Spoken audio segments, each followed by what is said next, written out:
about chess today.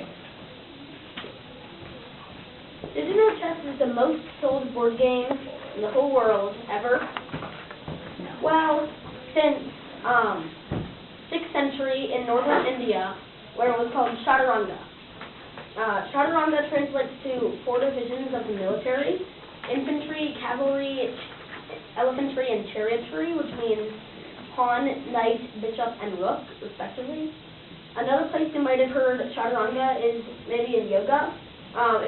If you're not familiar with this yoga pose, you go down on all 4 limbs and just lower yourself. If you can't see that there, sorry, but in this you go down on all 4 limbs, and for the chess, it meant 4 divisions of the military. So 4. It started to get more popular around 600 Common Era and spread to different places like Persia, which is now Iran, where it was called Shatranj, then Shatranj, due to Arab and Muslims' lack of ch and n sounds. As it evolved into Europe, it got called different things like Sachi in Italy and Schach in Germany. And then finally, in 1500 Common Era in England, it was called chess. The most important piece, the king, was first called Shah and Shah, which means king of kings. Other than that, it was pretty much the same as it is now. If you are unfamiliar with chess, the king moves 1 space in any direction without there being a piece in the way. The next important piece, the queen, was first called vizier or furzan, which means advisor or mentor. It could only move 1 space diagonally. And right now, if you're unfamiliar with chess, the king moves in any direction as far as it can without there being a piece in the way. So it was a big jump from 1 space diagonally to pretty much, as far as it can go in any direction without there being a piece in the way. As it got spread, it got called things like Farzin in Arabic, and in Europe it was called things like Alfurza and Furs. And then, of course, in the England version of chess, it was translated as queen. The next important piece, the rook, was first a carriage, but it changed to a rook when in 1527 the Bishop of Albay, the bishop has no relation to the peace bishop, and Albay is a province in the Philippines. Vida made a poem about a chess game between the Roman gods Apollo and Mercury. In that poem, rooks were fortifications on the backs of elephants. The elephant was later taken out. The bishop and knight vie for the next important piece, depending on who you ask. The bishop was first an armed attendant on the back of an elephant. The elephant was later taken out.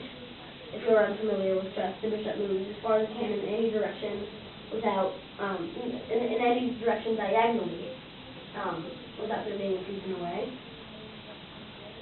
The knight was first a warrior with a sword and shield. But the Arabs simplified it. They made it a cap with a triangular hole. Already in Chaturanga, the knight moves with the L shape like it does today. If you're unfamiliar with chess, a knight moves in an L shape, sort of either 3 spaces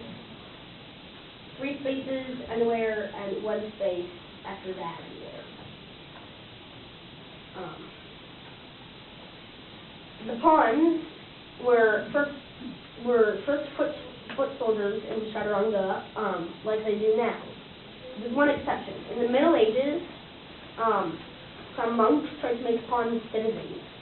The first from the left, a farmer, then farrier. A farrier is a person who takes care of horses' hooves. Then weaver, then businessman, then doctor, then innkeeper, then policeman, then gambler. Here are some special moves that might be useful in a game. Castling is a special move involving the king and the rook. It helps guard the king and get the rook out at the same time. You can do it on either side of the of the king, but either way it's the same. The king moves 2 spaces to the left or right, and the rook moves to the opposite side. It looks like this. So if you can see this, both black and white can castle right now. The king would move 2 spaces to the left or right, and the rook moves to the opposite side. You can't castle if there's a piece between the king and the rook. If the king or the rook has moved, if you are in check, or if the king would be going through check, which means, let's say this knight was a black knight, and white was castling on this side. It would be going through check because the king would be moving through this space and be attacked by the black knight, if that was black, of course. Pawn promotion is a good way to go from losing to winning. You can even go from not close to winning to checkmate. If you get a pawn to the other side of the board, you get to choose a piece of your choice. And you can take a second, or third, or fourth, or fifth, or sixth, or seventh, or eighth, or ninth queen, even though you pretty much would have won the game after the fourth or fifth. An example of pawn promotion. So here the pawn gets to the other side of the board, and queen replaces it, and now black is in a very bad position. A very unusual version of pawn promotion is when you do not take a queen when you reach the other side of the board. This is called under promotion. So in this example, right here, the pawn would get to the other side of the board and get replaced by a knight. And I would force the king and queen. I got about 4 later. So you're playing a friendly game of chess with a friend. And your friend does a weird move that you've never seen, says something what you think is French, and totally ruins your plan to technique. It's called en passant, which is French for in passing. It is available only to a pawn on rank number 5. The 5th rank is your side of the playing board 5 squares up.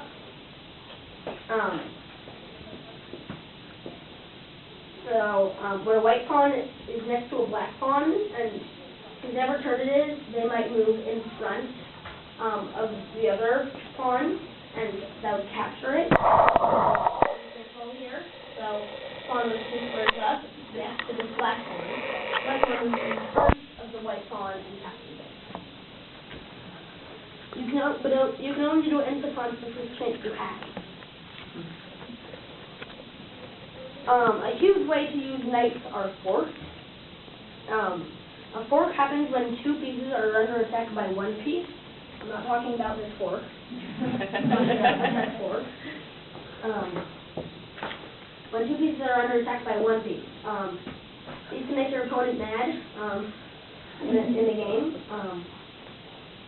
Forks are best when the 2 pieces threatened are a king and a queen. But they do work with other pieces. So, an example, the knight moves a move right here and threatens the king, the queen, and the rook all at the same time. It's right here. And the king would have to move out of the way, leaving the knight to capture either the queen or the rook.